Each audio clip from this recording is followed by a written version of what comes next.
Hello, welcome to Tommy Edson. I hope you're all well. So, very quick video here talking about football. West Ham this coming weekend going to take on Newcastle, of course. I'm going to make a video about that properly, but I thought I'd just get this out there because I think we can all get caught up, and me especially, get caught up in this kind of whirlwind of negativity in terms of West Ham, and we kind of start listening or seeking out opinion that equals our own in terms of like an echo chamber of just constantly having this negative opinion, not only of the manager, not only of the players, and certainly of the board of the club and everything like that, right?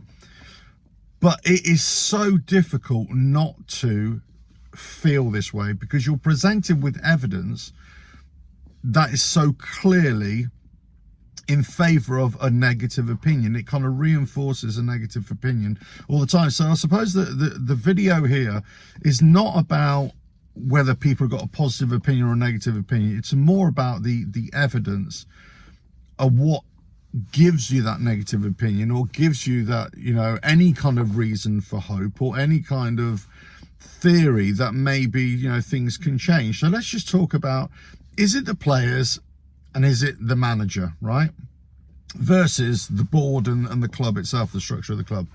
So one kind of feeds in with the other. So let me just talk about the players, right? So when the players cross that white line, it's the old adage, they cross that white line, they've got to perform. Now, I've been saying, you watch my videos as well, I've been saying that the players just not good enough. They're not good enough to compete. They're not good enough for any manager to get any kind of song or tune out of them. And they just don't show that desire, that fight. And then they're the wrong players for a fight. They're wrong players to get us out of this mess. So there's that. But if they cross the white line and they don't show that, they don't perform, then there's a problem. So if you've got 11 players, and I talk about this in the job that I do in terms of team dynamics and group dynamics, right? If you've got a line of people in a group, and one of those, just one of those people in a group of players in this case, right, dips their performance just by, let's say, 5%, it's like an inverse bell, like that. It starts to pull the performance of the whole group down, and it starts pulling down. It's like an inverse bell like that, right? And this is what happens. You take one player, drops off 5%, let alone 10, 15, 20%, right? And it pulls the whole dynamic of the team down. What we have is not just one player that's dipped and not performing. We get 6 or 7, 8 players every game that their performance dips in various amounts, from 5, 10, 15, 20, 25%, 30%. And that's only a percentage of what there potentially can be, because I just don't think a lot of these are potentially to be Premier League players anyway. So that's what the problem. The problem is that the players are crossing the white line and they're just not performing, and they just don't have the fight, the ambition to go and leave it all on the pitch. Yeah, they just don't have it. On top of that, watch my last video about Nuno Espirito Santo, Nessie as I call him, right?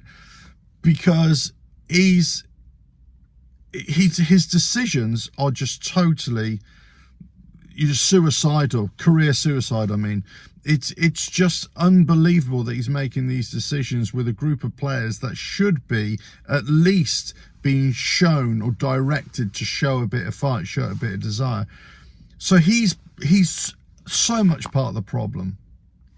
There's no way a manager can come in and turn this around within 4 games in terms of making us into a world-class team, you know, and a world-class players and a world-class stadium, or world-class team, world-class. There's no way he's going to do it. But what he could do was turn it around in terms of attitude, in terms of application, in terms of the right players in the right positions, setting us up to be strong, to be defensive, you know, all that kind of stuff. But he's done none of that. Absolutely none of it. So you kind of wonder, well, if he's done none of that and he's making the decisions, team selections and in-game management that is totally screwing us up, then you've got to blame him. You've got to absolutely point the finger at him and say, you've got this completely wrong. You're getting it wrong. In fact, you're making it worse. And the problem is, you either don't know you're making it worse or you're doing it on purpose. So which is it? Which is it? I kind of suggested, or definitely more than suggested, that he's looking for a way out. He wants to be sacked. He's gone in and thought, this is a load of old crap I've found here. I need to get out of here. I don't have any evidence to suggest that, but I'm to say that, but I suggested it just purely based on his decisions. There's something not right. Right. I always talk about the here and now, and I always talk about front of house and back of house. In terms of front of house, that's down to the players, that's down to the manager. They got to make the best of what they got and from game to game, and they're not doing it. So they're failing the fans, they're failing themselves, they're failing the fans, and the manager's completely failing. But it's the board, it's the ownership, it's the run of this club, it's the strategy of getting new players in. That's what's failed the club. We know that 100%. But I can't blame the board and the structure of the board for game-to-game management. That's down to the players. That's down to the manager and the coach and stuff. They're the ones who need to make the best of what we've got. And the absolute minimum in this case for where we are now is not about performance, it's not about results, it's actually just about trying and application and just doing the very best you can with the tools that you're given, because that's essentially what Nuno's come in. It's the tools that he's given, and whether he believes they're the right tools or not, the right kind of players, the right quality of players, he's not even putting them in the right position. He's not even giving them a chance. He's not directing them to, you know, run through brick walls. That's it. He's just not doing that. You know, some players, they need the arm around the shoulder and all that kind of stuff, but a lot of players and a lot of people need a rod up their arse. They need a rod up their arse to actually say, what the fuck are you doing? You need to sort this out. And this comes within the group of players themselves. I need to look around and say, what do we do? And we need to sort this out. And you can't have players that are just strolling around. You can't have players that are letting opposition players just run past them with no fight. You've got to be able to sort that out. So you can't really blame that on the ownership in terms of game to game. You can blame that on the ownership because the strategy of picking the wrong players. This is not going to be fixed overnight.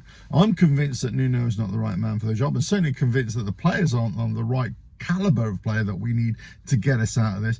And it's going to need a miracle. It will absolutely need a miracle to get us out of this. A lot of wishful thinking on Nuno's part to think, oh yeah, what he's doing is right. It's not. It's complete delusional thinking that he thinks that his setup and his first starting 11 is the right way to go. It isn't. It's complete and utter absolute nonsense. The players are completely underperforming, and the board have just created a whole scenario here, or the ownership of the club have created a whole scenario where we're doomed to fail. Now, you know, we're talking about, you know, a board that's supposed to be in January. They're going to inject a load of money into the club and inject a load, you know, for transfers from Nuno. It'd be too late by then. It'll be too late. Too late. All Nuno can do now, if the board stick with him, right, he can only work with these group of players that we've got. All right, so that's the problem. Yes, is he being allowed to get his own coaching staff? Yes. You know, I hate to think, and I said this in a previous video, that he's doing this on purpose. He's sabotaging his role there because he wants to get sacked. Because if that is the case, that he's doing that, he definitely needs to get sacked, regardless of what potential we could have or what he thinks he could have. If any manager ever does this to prove a point to the board, oh, I need new players or whatever this, you need to get sacked, because you cannot have that kind of attitude in the dressing room to say, oh, well, I need new players, so I'm going to play inferior players. No, you play your best fucking 11. That's what you do. You play your best players that they possibly can be, and you try and nurture them, build them up, and give them confidence. Just go out there and go out with your game plan. But if your game plan is fucked anyway, they're not going to perform. They're not going to buy into it. So either way, it's double negatives. Don't make a positive here. Double negatives only make negativity. And it's very easy for me to sit here in, you know, away from the training field and away from the camp to actually think, oh yeah, you should be doing that, you should be doing that. But you can only go on the evidence that is being given to you, and unfortunately that evidence for the first 4 games under Nuno with this group of players shows me, and it still tells me, that game to game right now, this is down to the players, this is down to Nuno and the coach and stuff, but down to the Nuno because he is the lead of this, right? But in terms of the overall problem of the club, yeah, that's down to the board and everything. You're picking these managers, you're allowing these players to be bought, you're spending all this money, you're wasting all this money and not getting any money for failing players. You're reducing the effectiveness of the players, so they're being sent out again and just either on loan or whatever. Or we're selling them, you know, at a loss, and you know we're just buying to a higher price for mediocre players. Granted, that's all down to you, and all the structure of the club and everything, and the stadium and everything, that's down to you. But in terms of game to game, this is down to the players. They need to roll up their arse. They need to get their act together, and I don't think they've got it within them. Unless they prove me wrong, I hope they do. Unless there's a miracle out there that can, you know, sort it out. But I don't think they can. But Nuno Espirito Santo, he is not the manager that I thought he would be, just to improve us a little bit, just to give us a little bit of a fight. Total disaster from him the last 2 games, and he's got to do a hell of a lot of bridge building to get me back on side. Let us know your thoughts in the comments below. But anyway, I'll be back with more videos, proper videos coming soon. Catch you again. Bye now.